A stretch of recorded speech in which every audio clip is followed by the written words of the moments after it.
Thank you very much, Program Director, and thank you to Samsa for having this function and as every year, I think it's a useful opportunity for us to share where the industry is across a very broad range of participants.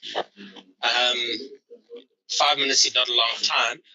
What I'll do is I'll split this into three sections of about a minute and a half of each one. I'll talk about the tailwinds, the good things that we experienced this year. I'll talk about the head things, the difficulties we experienced this year, and then I'll talk about where things became becalmed, the doldrums that we experienced this year. In terms of our tailwinds, we are quite excited to have registered the Cape Acacia, the fourth ship that we brought onto the South African register back in March.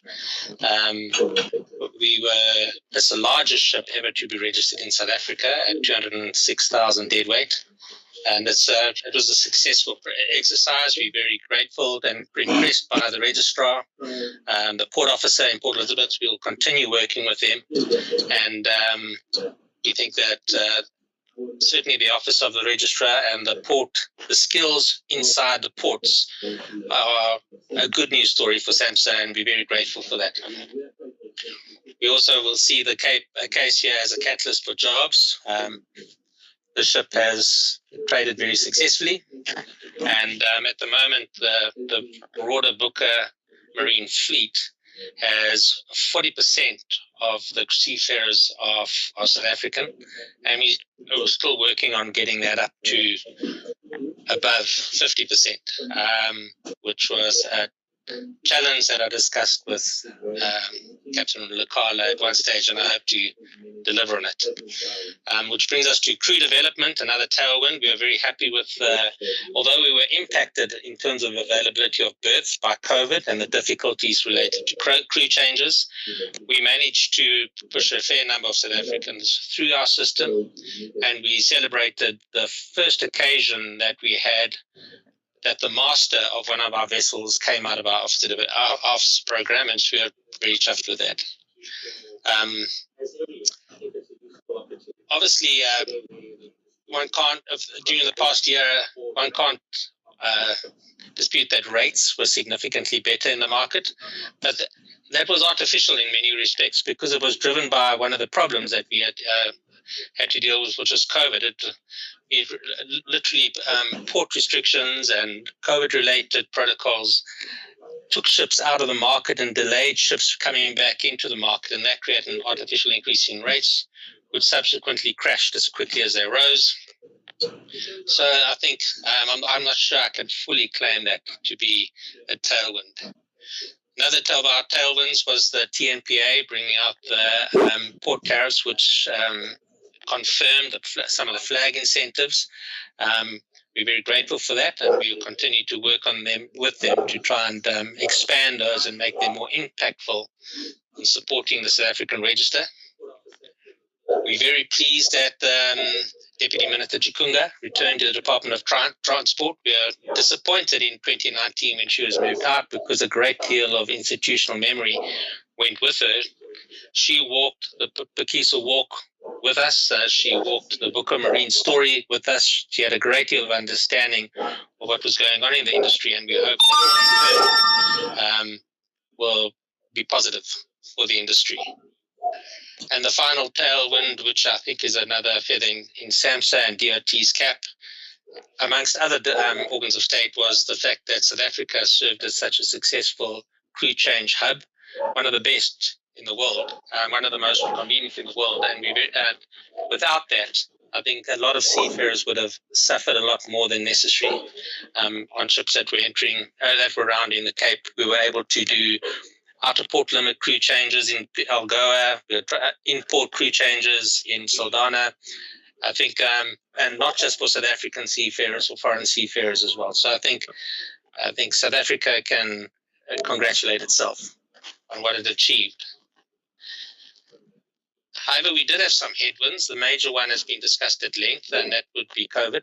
And we're not sure that is getting any. The world is in so many different places in terms of how to respond to this, particularly in terms of port regulations.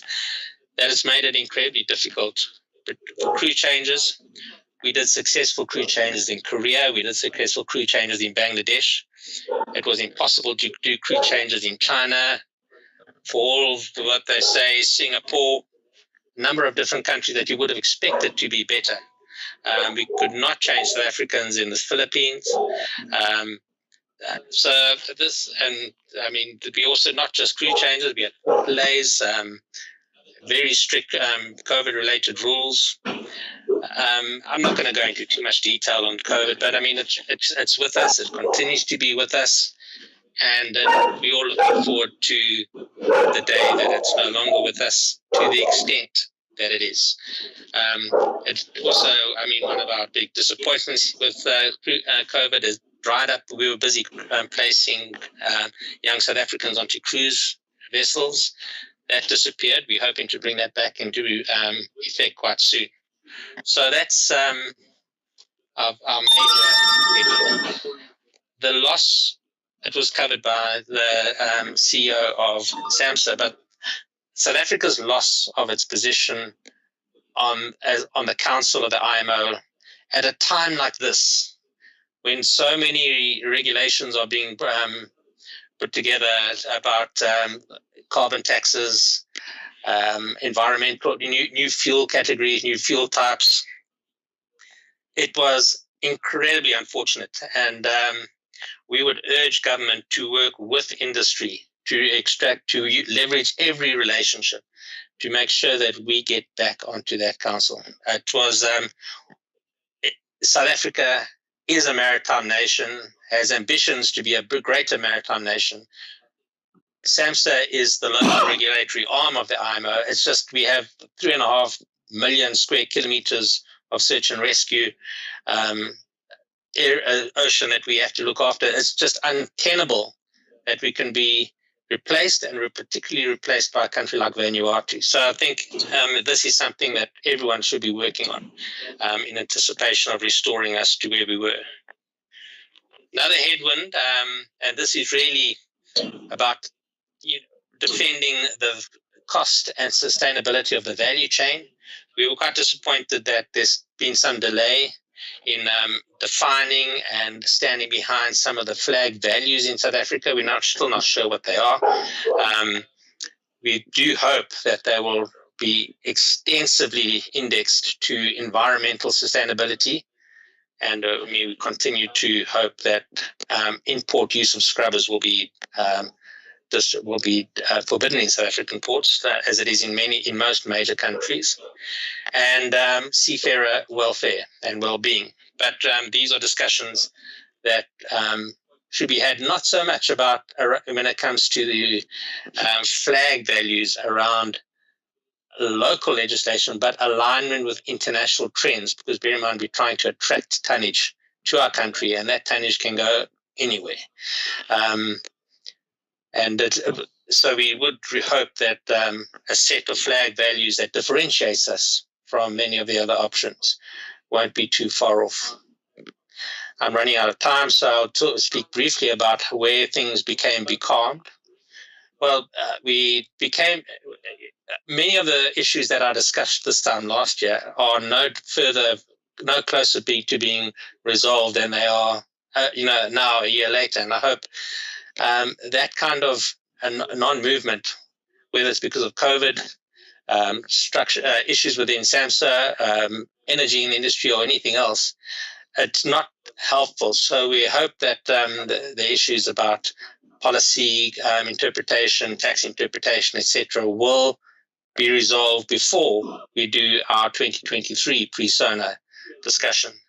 We spoke last year about having a round trade table between government and industry. That never happened. We hope it does happen.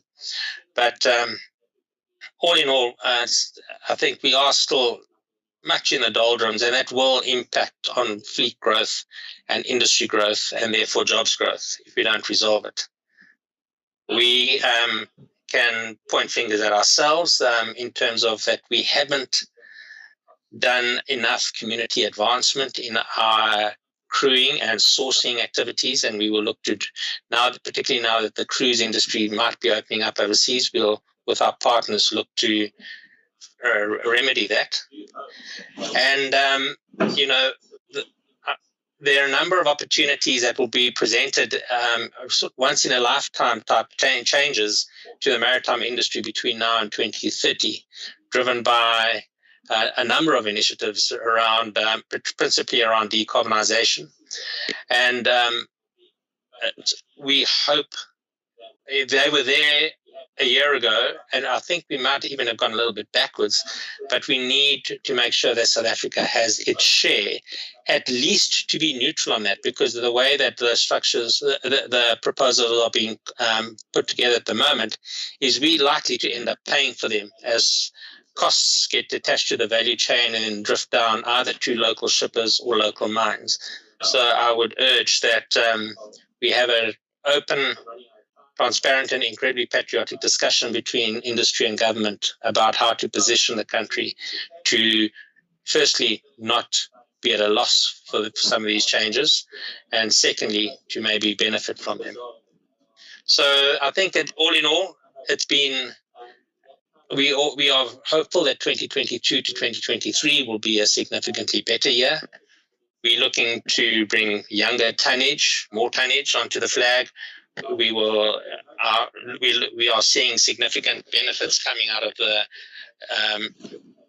the crew development work that we've done, and we're expanding that and diversifying that quite a lot. And so I think there is momentum in the industry, maybe not as much as we would like, but we certainly hope that it will continue and that it will prove attractive to other entrepreneurs, ex-seafarers, people who see benefit in this industry and like to contribute to its successes.